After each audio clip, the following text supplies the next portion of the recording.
அப்ப இந்த மாதிரி வரம்பு மீறுகிறவர்கள் அவரே வயசானவர் தான் செங்கோட்டையனே, என் காதுக்குள்ள ஊதிராதிடான்னு அவர் தற்பாதுகாப்புக்காகத்தான் கேட்கிறாரு. அது வேற என்ன அர்த்தம்? அது வயசான ஆளு போய் நீங்க வந்து நாஞ்சில் சம்பத்து வரும்போது ஒரு 400 பேர் விசில் ஊதுனாங்கன்னா நாஞ்சில் சம்பத்து காது கேட்காதப்பா. தலைவர் பேசவே மாட்டாரு, ஆனா எங்க தலைவரை பத்தி தான் ஊரே பேசுது. அரசியலில் இது ஒரு வினோதம். ஆமாங்க, உண்மையிலேயே அது வினோதம் தான். இவ்வளவு கேவலமாக பாஜக அவர் 3வது அணின்னு ஒத்துக்கிட்டாருங்க. தமிழ்நாட்டிலே மீண்டும் எப்படி ஒத்துக்கிட்டாருன்றீங்க? இவருக்கு பின்னாடி யாருமே பின்தொடரல. என்ன காரணம்? ஆட்சியில கூட நான் பங்கு தரேன், அதிகாரத்துல கூட பங்கு தரேன். நீ ஆட்சிக்கு வந்தாதானே பங்கு தர முடியும்? சக்திகள் இருந்தாதான் செய்யணும்னு இல்ல, எல்லாமே தனித்து நிக்கலாம்னு சொல்லிட்டாரு. தனித்து விடப்பட்டிருக்கிறார். அதிமுக ஊழல் கட்சின்னு விஜய் சொன்னார் இல்லையா? ஆனா செங்கோட்டை அதை கண்டுபிடிக்க 2 வருஷம் ஆயிருக்கு. அதை கவனிச்சீங்களா? மேடம் ஜெயலலிதாவை ஏத்துக்கிறவரு அதிமுக ஊழல் கட்சின்றாரு. இப்ப எந்த அதிமுக சொல்றாரு அவரு?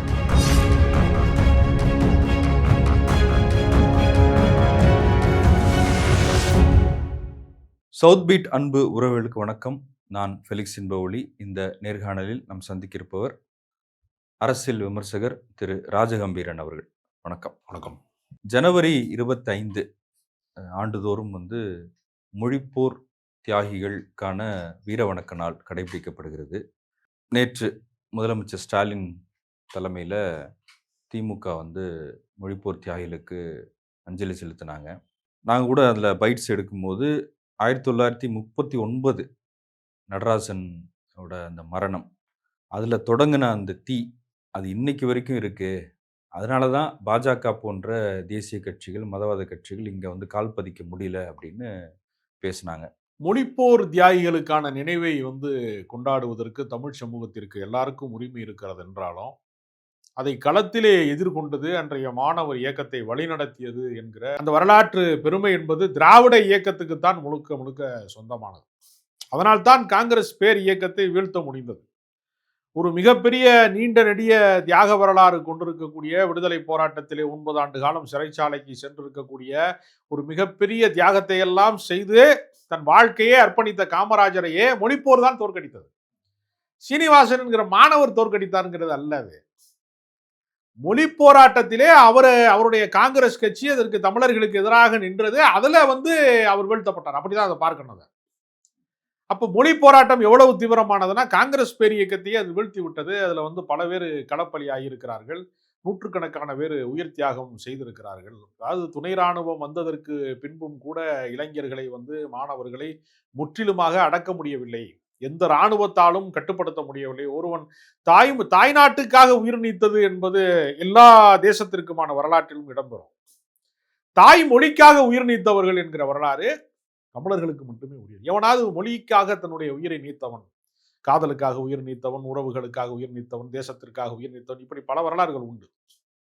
மொழிக்காக உயிர் நீத்த ஒரு இனம் இருக்கிறது என்றால் அது தமிழர்கள் தான் என்று சொல்லக்கூடிய அளவிற்கு ஒரு மிகப்பெரிய போராட்டத்தை வந்து வழிநடத்தியது திராவிட இயக்கம் அன்றைக்கு. அதனால தமிழ் சமூகம் அதனுடைய நன்றி உணர்ச்சியோடு, திராவிட இயக்கம் மட்டும்தான் தமிழ் நிலத்தை இனி ஆள முடியும், இனிமேல் தமிழ்நாட்டை வேறு எந்த தேசிய கட்சிகளும் வந்து மேலிருந்து நீங்கள் உத்தரவு போட்டு மும்மொழி கொள்கையை திணிக்கிறோம், இந்தியை திணிக்கிறோம், ஏதாவது ஒரு மொழியை கற்றுக்கொள்ளலாம் என்கிற இந்த ஜால்ஜாப்பு வேலைகள் எல்லாம், இந்த டகாலிட்டி வேலையெல்லாம் இங்க பலிக்காது அப்படிங்கிறதுக்கான விஷயங்களை உறுதி செய்து விட்டார் பேரறிஞர் அண்ணா போன்றவர்கள். 67 அண்ணா ஆட்சிக்கு வந்த போதே தேசிய கட்சிகளுக்கான முடிவுரையாக அது எழுதப்பட்டு விட்டது. அதனாலதான் அமித்ஷாவினுடைய சாணக்கியத்தனம் எல்லாம் இங்கு செல்லுபடியே ஆகல.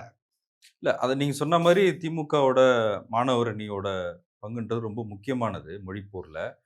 அதே இப்ப இன்னைக்கு வந்து திமுக மாணவர் அணி ராஜீவ்காந்தி அது செயலாளராக இருக்காரு. அவங்க மாணவர் அணி தான் திரளாக கலந்துக்கிட்டாங்க. இப்போ இன்னைக்கு வரைக்கும் தீப்பரவட்டும் அப்படின்னு சொல்றது எந்த அளவுக்கு அவசியமா இருக்குன்னு நினைக்கிறீங்க? இன்றைக்கும் மும்மொழியை வந்து திணிக்கிறோம், 3வது மொழி ஒன்றை நீங்கள் கட்டாயமாக்கப்பட வேண்டும், அதுதான் தேசிய கல்விக் கொள்கையினுடைய முதன்மையான சாராம்சம் என்று இன்றைக்கும் மொழியின் மீதான தாக்குதல் நிகழ்ந்து கொண்டே இருக்கிறதுல. இன்றைக்கு நீங்கள் வந்து வடவர்களுடைய ஆதிக்கம் என்று சொல்லக்கூடிய அளவிற்கு அவர்கள் தான் வந்து எல்லா முதன்மை பணிகளிலும் அதிகார மையங்களிலும் அவர்கள் தான் இடம்பெற முடியும் என்கிற நிலைமை நீடிக்கிறதுல. இந்தி பேசாத மாநிலங்களுக்கும் இந்தி பேசுகிற மாநிலங்களுக்குமான நிதி பங்கீட்டிலே இன்றைக்கும் பாரபட்சம் நிகழ்ந்து கொண்டே இருக்கிறதுல. அதனால அந்த போரை அவர்கள் நிறுத்தி விட்டார்கள் என்று சொல்ல முடியாது.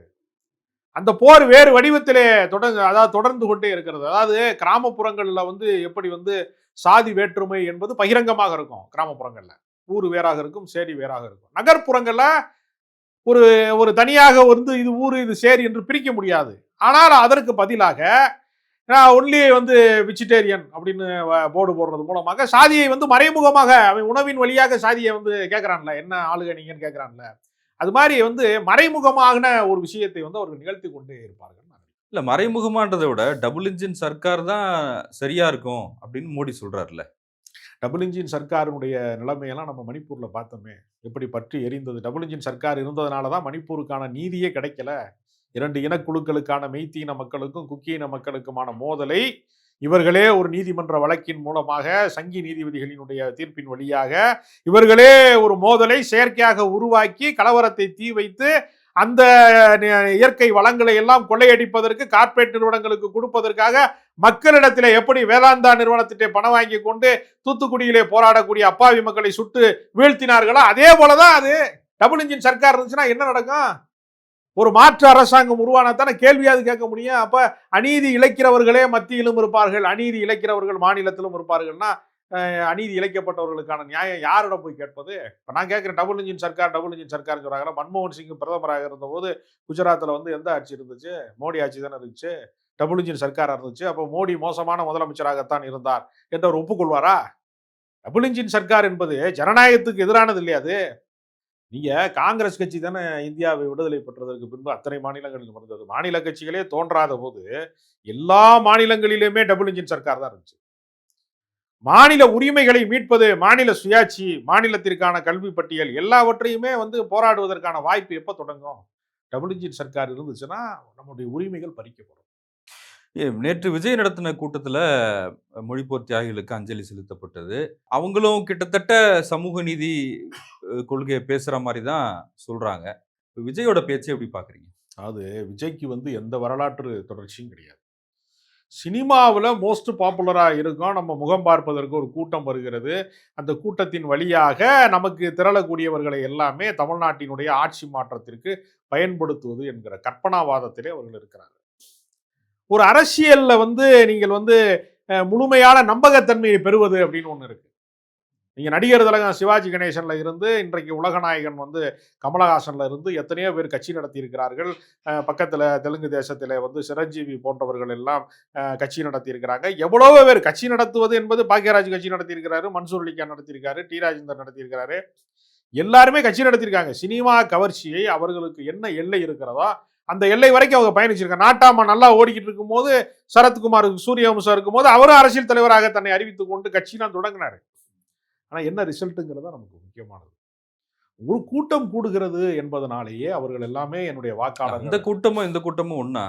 அதுல என்ன இவர்கள் என்ன அரசியல் படுத்தப்பட்டவர்களா? மார்க்சியம் எல்லாம் வந்து படித்தவர்கள், பெரியாரியம் படித்தவர்கள், உலக வரலாற்றை எல்லாமே தெரிந்து கொண்டவர்கள், அரசியலில் அனுபவம் மிக்கவர்கள் அப்படின்னு ஒரு கூட்டத்தை ஒரு குழுவை தாவேகாவில் இருக்கிறாங்க. அறிவார்ந்த குழு ஒன்று தாவேகாவில் இருக்கிறது. அதெல்லாம் படிச்சாதான் அரசியலுக்கு வரணும்னு ஏதாவது விதி இருக்கா?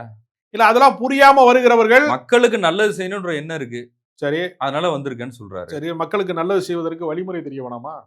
சினிமாவில் நடிக்கணும்னு எனக்கு ஆசை இருக்கு, நான் உடனே நடிகன் ஆக முடியுமா? நான் வந்து நடன பயிற்சி எடுக்கணும், சண்டை பயிற்சி எடுக்கணும், நடிப்பு பயிற்சி எடுக்கணும், டைலாக் டெலிவரி எப்படி சொல்லணும், எல்லாத்துக்கும் ஒரு கற்பனையான ஒரு 2 மணி நேர கேலி சித்திரமாக பொழுதுபோக்காக வரக்கூடியதற்கே பயிற்சி தேவைப்படுதுல. இன்னைக்கு வரைக்கும் ஒரு 51 வயசுக்கான தோற்றத்துல இல்லாம விஜய் வந்து ஒரு இளைஞர் மாதிரியான தோற்றத்தை மெயின்டைன் பண்றதுக்கு அவர் எத்தனை மணி நேரம் ஜிம்முக்கு செலவழிக்கிறாரு, என்ன வகையான உணவுகளை சாப்பிட்றாருங்கிறதுலாம் கட்டுப்பாடு இருக்குல்ல அவருக்கு. பயிற்சியின் வழியாகத்தானே அந்த உடலை வந்து இப்படி கட்டுக்கோப்பாக வைத்துக் கொள்ள முடிகிறது.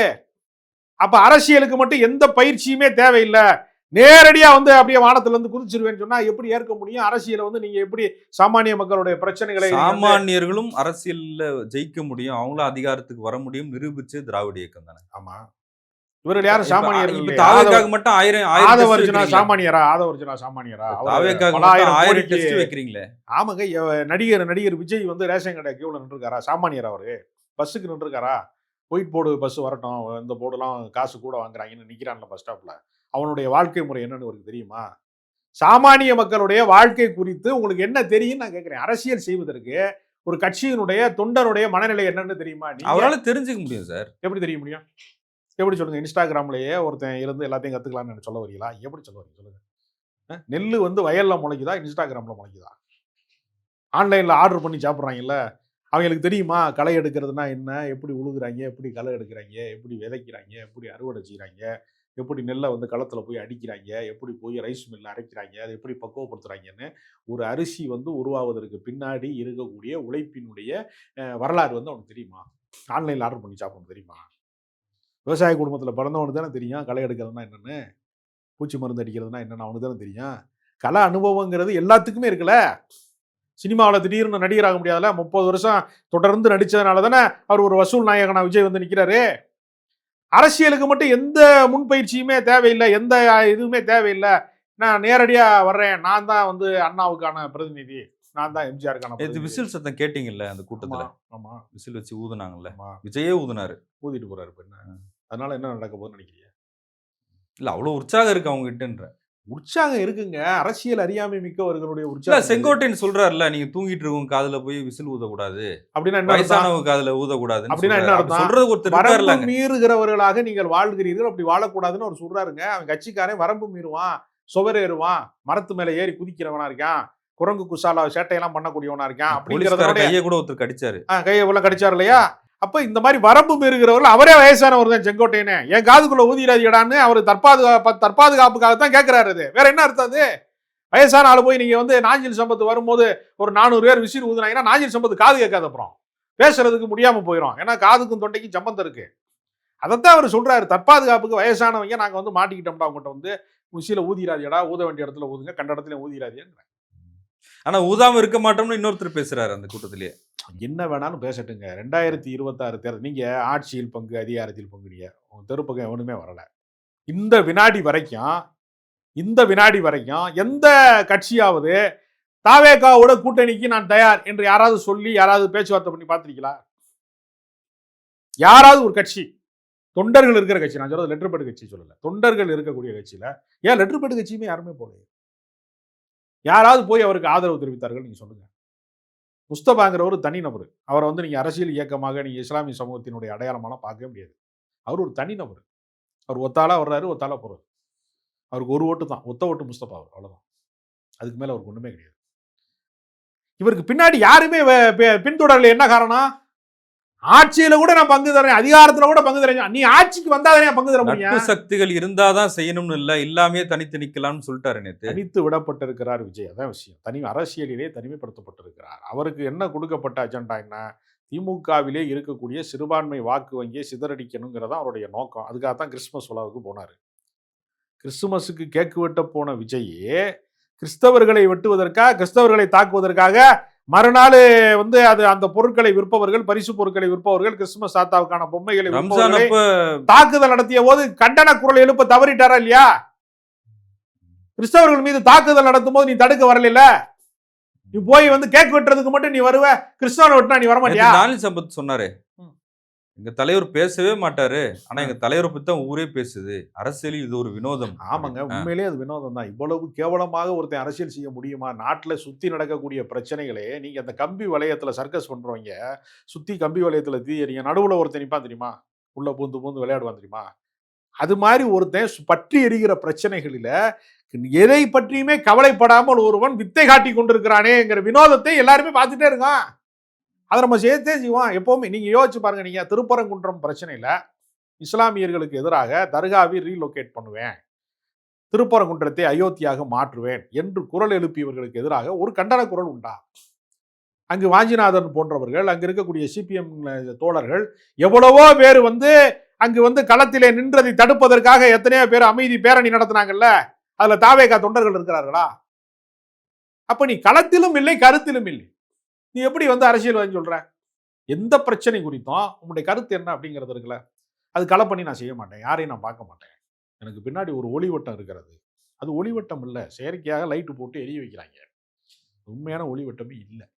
2020 இப்ப நீங்க ஒண்ணும் இல்ல, பாஜக அவர் 3வது அணின்னு ஒத்துக்கிட்டாருங்க. தமிழ்நாட்டிலே மீண்டும் எப்படி ஒத்துக்கிட்டாருன்றீங்க? கூட்டணிக்கு யாரும் வரல இல்லைங்க. அவர் இப்ப ஏடிஎம்கேக்கு எதிராக வந்து முதல் முறையா பேசுறாரா இல்லையா? இப்ப அவரு இதுக்கு முன்னாடி பேசினாரா? நான் தான் எம்ஜிஆர், நான் தான் உண்மையான ஏடிஎம்கே, என்னைய சுத்தி தான் எல்லாமே இருக்குன்னு சொன்னார்ல. இப்ப ஏடிஎம்கேல இருந்து கண்டன குரல்கள் வந்துருச்சா இல்லையா? ஊழல் அடிமை கட்சின்னு சொன்னாரு சொன்னார்ல அதிமுகவை. சொன்னார்ல. இப்ப என்ன என்ன ரிசல்ட்? அவருக்கு பின்னாடி யார் இருக்கா? ஏடிஎம்கே இல்லைன்னு ஆயிடுச்சு. கன்ஃபார்ம் ஆயிடுச்சுல. அப்ப இன்னைக்கு இப்ப யாரோட யாருக்கு போட்டிங்க தெரியுமா? தாவேகாவுக்கும் திமுகவுக்கும் போட்டி கிடையாது. நாம் தமிழர் கட்சிக்கும் டிவிகேக்கும் போட்டி நடக்க போகுது. 3வது இடத்திலே வரப்போகுது யார்? ஏற்கனவே நாம் தமிழர் கட்சி 3வது இடத்துல தான் இருக்கு. அதை நகர்த்துறாரா இல்லையா? போட்டி வந்து திமுகவுக்கும் அதிமுகவுக்கும் களத்துல போட்டி. 3வது இடத்துக்கு வருவதற்கு ஒரு போட்டி நடக்க போகுது. அதுல தாவேகாவா நாம் தமிழர் கட்சி. ஆனா இப்ப அதிமுகவுக்கும் தாவேகாவுக்கும் சண்டை நடக்குது. சண்டை நடக்குதுங்க. அதற்காக சமமாகி விட முடியுமா? நீங்க யோசிச்சு பாருங்க. இப்ப நான் வந்து இருங்க, நான் அம்பானிக்கு எதிராக பேசுறேன். கார்ப்பரேட் அரசியலுக்கு எதிராக நான் பேசுறேன். அதானிக்கு எதிராக பேசுறேன். நான் அப்படி பேசுறதுனாலயே நான் அம்பானிக்கும் அதானிக்கும் சமம் உடையவன் என்று நான் பொருளாதாரத்துல வந்துருவேனா? ஒரு எடுத்துக்காட்டுக்காக கேட்கிறேன். நான் பேசக்கூடாதுன்னு ஒண்ணும் இல்ல, பேசலாங்க, பேச்சுரிமை இருக்குங்க. நான் அதானி ஆயிருவேனா, நான் அம்பானி ஆயிருவேனான்னு கேட்கிறேன். ஸ்டாலின் எதிர்த்தா நான் ஸ்டாலின் ஆயிருவேனா? எடப்பாடி எதிர்த்தா நான் எடப்பாடி ஆயிருவேனா? மோடி எதிர்த்தா நான் மோடி ஆயிருவேனா? இவ்வளவு உங்களோட வலிமை என்னங்க? இவ்வளவு நாள் அமைதியா இருந்த அதிமுக இன்னைக்கு பேச தொடங்கி இருக்காங்களே, அதுக்கு என்ன காரணம்? சீச்சி, இந்த பலம் புளிக்கும் தான் காரணம். களத்துக்கு நீ வரப்போறது இல்லை, இவன் கூட்டணிக்கு வரப்போறது இல்லை, தாவேக்கா இனி கூட்டணிக்கு வராது என்பதற்கு பின்னாடி இது பயனற்றதுங்கிறனால அடிக்கிறாங்க. அவ்வளோதான். போகி மாதிரி தான். பயனற்ற பொருளை போகி பண்டிகையில் எழுத்தி வச்சு அடிக்கிறாங்க. இல்லை, அதனால தாவேக்கா வந்து ஒரு போகி பொருளாக மாறிடுச்சு அதிமுக.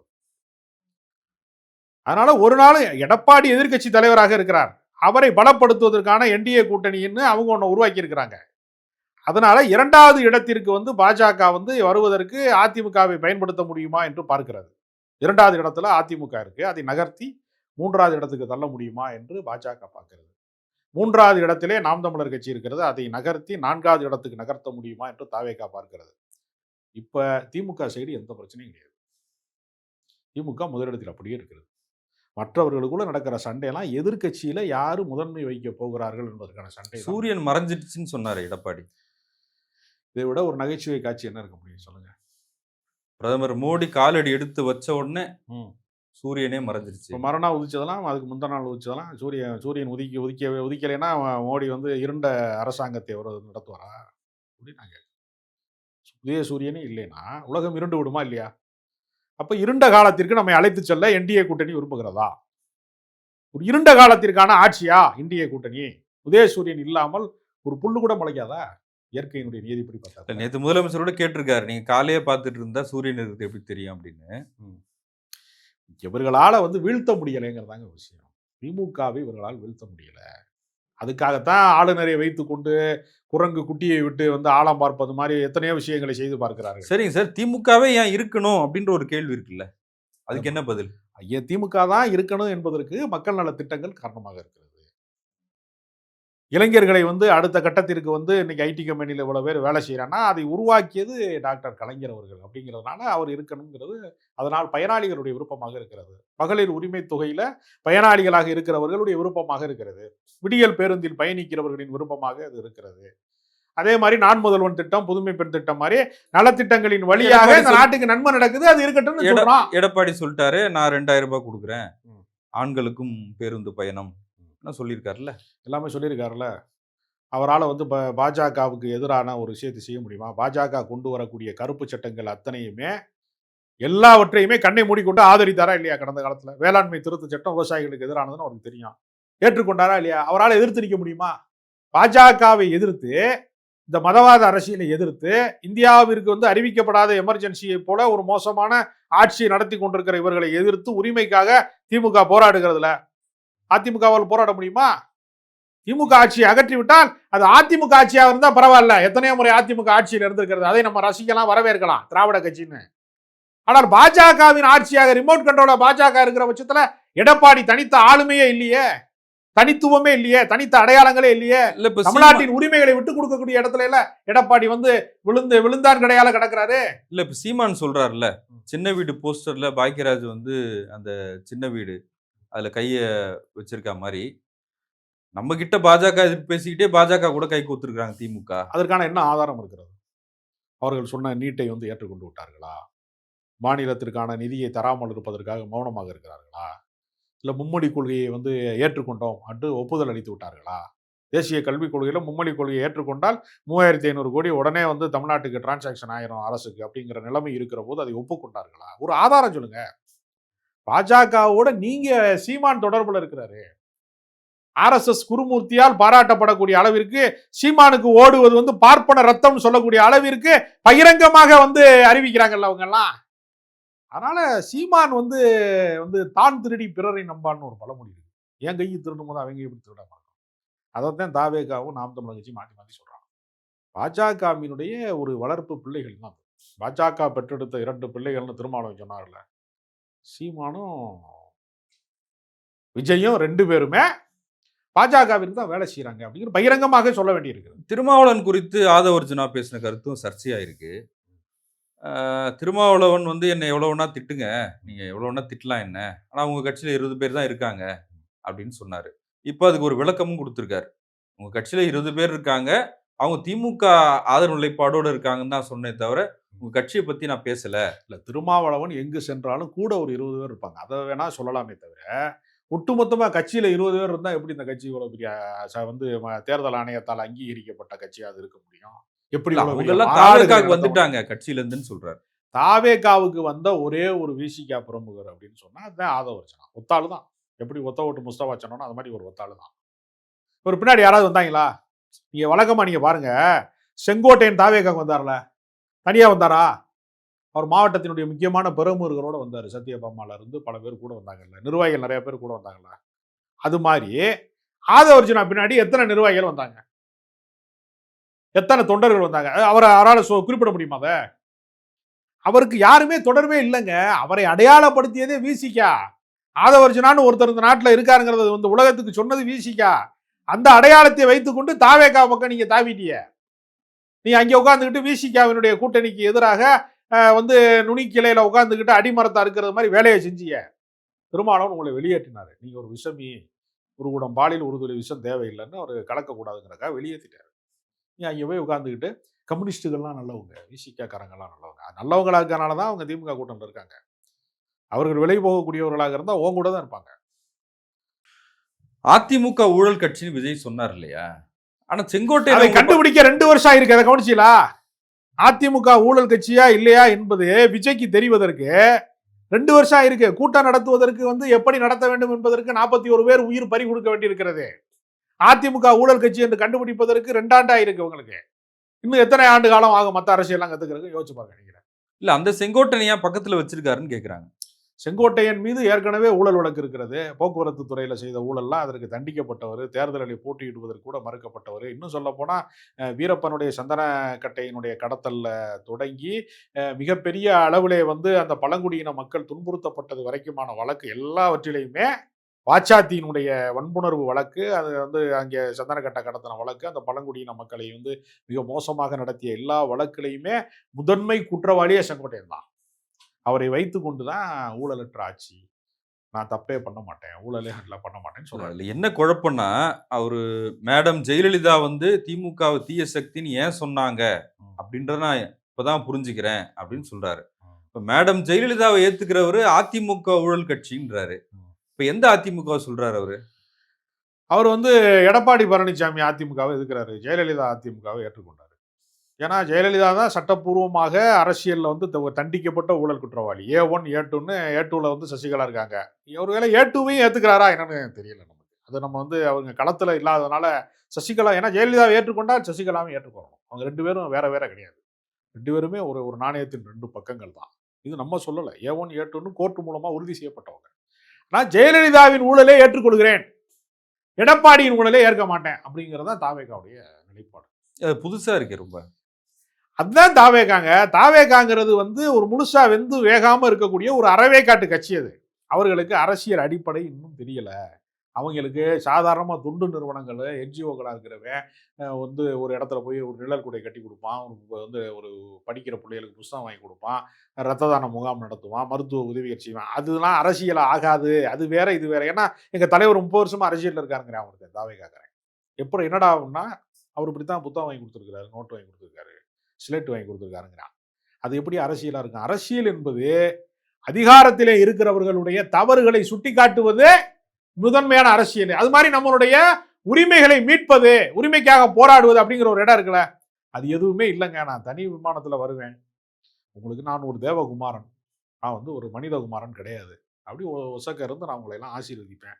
நீங்க ஓட்டு போட்டு நேரா என்னைய சிஎம் ஆக்கிருவீங்க. 2026ல நான் சிஎம் ஆவேன். இப்படி ஒரு கற்பனை. அதாவது மனநோயாளிகளுக்கும் நார்மலா இருக்கிறவனுக்கும் ஒரு வித்தியாசம் இருக்கு. பைத்திய பைத்திய மனநிலையில இருக்கிறவன் என்ன செய்வான்னா, தான் எதை ஆசைப்படுகிறானோ அதை அடைந்து விட்டதாக அவனை நினைத்துக் கொள்வான். அது மனப்பிறழ்வினுடைய ஒரு அடையாளம். நீங்க ஜோக்கர் படம் பார்த்திருப்பீங்க. ஏய் நான் தான்டா ஜனாதிபதி, நான் தான்டா ஜனாதிபதின்னு சொல்லி குரு சோமசுந்தரம் கேரக்டர் சொல்லிட்டே திரிவார் படம் முழுக்க தெரியும். அதேதான் ஜோக்கர்ல இருக்கிற குரு சோமசுந்தரம் தாங்க விஜய். நான் முதலமைச்சர் ஆயிட்டேன், நான் முதலமைச்சர் ஆயிட்டேன், நான் முதலமைச்சர் ஆயிட்டேன்னு சொன்னான். உண்மையிலேயே நீ முதலமைச்சர் ஆவியா ஆக மாட்டியாங்கிறது 2026 தேர்தலில் தான் தெரியும்.